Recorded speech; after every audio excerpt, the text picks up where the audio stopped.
Hello and welcome. In this home practice video, we're going to explore Viparita Dandasana using a chair. We're also going to take our legs into Baddah Konasana.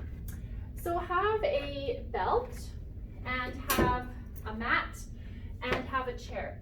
Those of you that are tall, I recommend having a couple of foam chip blocks. That will help to just build the height of the chair seat up. Okay, I'll show you this setup. So take your belt, and you can see I have a small-ish loop in my belt, and this will depend on your structure. So you just drape the belt over the chair rail and then feed one part of the loop through. So you create this sling for your feet. The edge of this loop will be near the edge of the chair seat. Again, based on your structure, you may need to increase it or lower it down. Then take your four-fold mat and place it inside of your chair. And then for the tall ones, a little bit of support sandwiched in between the mat. And then just check that the edges are flush with one another, so the edge of the bricks and the edge of the chair seat. Also check that your strap is centered on your chair rail, and then step in your chair and place your feet in this sling. Soles of the feet will be together and knees wide. Then begin to walk your buttocks way off of the chair seat and lay your back body down.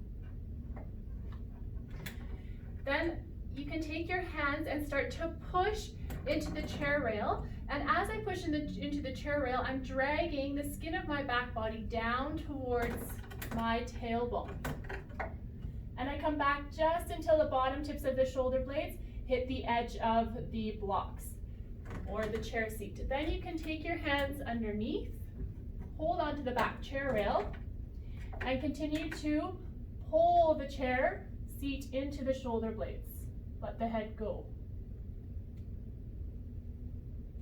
Then to come out, release your hands and release your feet. I suggest sliding back. Okay, and then, this is the fun part. With an exhalation, you take yourself up, trying to lead with the chest. And then come to sit absolutely straight, and you can release your neck down. And you can take a gentle twist from side to side just to release the back. It's a wonderful way to do the pose, to get opening in the front chest. And with the legs in Baddah Konasana, it's really nice opening for the pelvic area as well. This variation was inspired by our friend Eyal Shifroni. In the comment section below, we will have some variations in this pose and a few contraindications. And we hope you enjoy. Happy practicing. Namaste.